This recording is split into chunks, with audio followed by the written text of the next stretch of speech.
le chant prénatal. Est-ce que tu peux nous en parler un peu plus? Qu'est-ce que c'est? À quoi ça sert? Pour qui? Etc.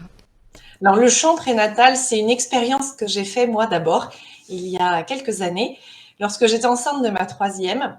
Et ça a été une révélation. La révélation que mon corps pouvait vibrer et accompagner ce bébé pour la naissance. Et c'est vraiment un accompagnement à la naissance qui est né de la rencontre de deux femmes, de Marie-Louise Aucher, qui était une chanteuse lyrique, et de Chantal Verdière, qui était sage-femme. Marie-Louise Aucher a réalisé, a prouvé scientifiquement que les vibrations sonores, que les fréquences phoniques que l'on peut émettre, en l'occurrence que la maman peut émettre, auront un impact sur son corps à elle et sur le message qu'elle peut communiquer au bébé à la fin de la grossesse, mais aussi au moment de la naissance. Et Chantal Verdière s'est emparée de ça pour dire mais c'est tout à fait adapté à la femme enceinte, il y a vraiment quelque chose d'extraordinaire là-dedans. Et donc, il faut pouvoir proposer ça aux femmes enceintes en vue de l'accouchement. Voilà comment est né le chant prénatal en psychophonie.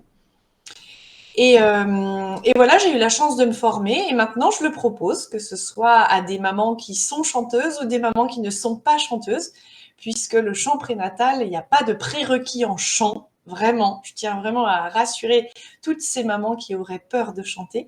En chant prénatal, il ne faut pas chanter juste, il faut juste chanter. Et c'est important d'avoir ça en tête. Ça va vraiment être la vibration, l'oralité qui va être importante. Pour le bébé, il n'y a pas de plus jolie voix que la voix de sa maman et du coparent. Donc c'est vraiment voilà ce qu'on va rechercher. C'est avec quelques petits exercices, avec quelques chansons, des berceuses, des balancements. La maman chante pour son bébé et non pour moi.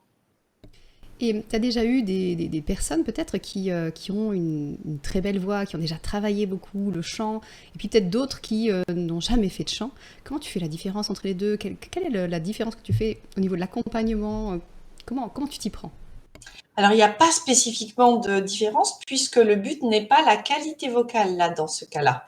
C'est vraiment chaque maman va vraiment essayer d'expérimenter les sons, mais dans son corps et certains espaces comme la bouche bien sûr, mais le diaphragme, le bassin qui est une zone en chant prénatal extrêmement importante, le périnée aussi sur la fin de grossesse. Et en fait, c'est vraiment ça, c'est être à l'écoute de soi-même, de ses perceptions, en vue de cette grande ouverture pour l'accompagnement de la naissance le jour de l'accouchement. Donc en fait, il n'y a pas de, il y a vraiment, vraiment, vraiment pas de différence entre la maman qui serait chanteuse et la maman qui ne le serait pas. Si bien sûr on est à l'aise avec sa voix, si on chante juste et très bien, ben c'est formidable, mais ça n'est pas le but et ça, ce n'est pas du travail vocal. Ok. Et tu conseilles de commencer à combien de mois de grossesse le chant prénatal? Et est-ce que ça peut aussi perdurer après aussi, après l'accouchement? Alors, le chant prénatal, dans la pédagogie du chant prénatal, c'est prendre soin de la maman. Donc, je le dissocie vraiment avec le chant petite enfance, qui est vraiment à destination du bébé qui sera né. Donc, si je réponds maintenant à tes questions, commencer le chant prénatal, on peut le commencer tôt. L'idéal, c'est de le commencer vers 5e, 6e. Ça, c'est formidable.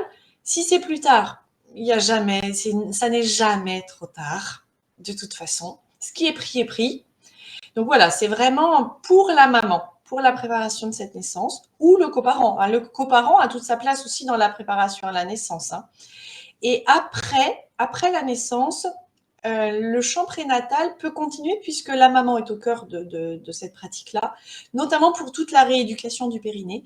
Ça fait vraiment gagner du temps sur la rééducation du périnée. C'est vraiment mettre en conscience cette zone périnéale pour se la réapproprier et pour rééduquer cette zone-là, si besoin. Voilà, c'est vraiment, on a accompagné une ouverture, mais on peut aussi réaccompagner la remise en forme de la maman après cette naissance. Et maintenant, comment est-ce qu'on fait pour prendre contact avec toi? Comment est-ce qu'on fait pour démarrer, pour commencer quelque chose avec toi?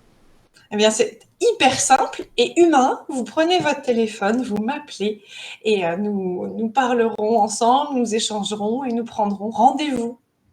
Ok. tout simplement. Et on peut te trouver donc sur le site, donc lamusiqueaucoeur.fr, c'est ça, hein? Oui, c'est ça. Merci. Voilà. Merci beaucoup. Merci.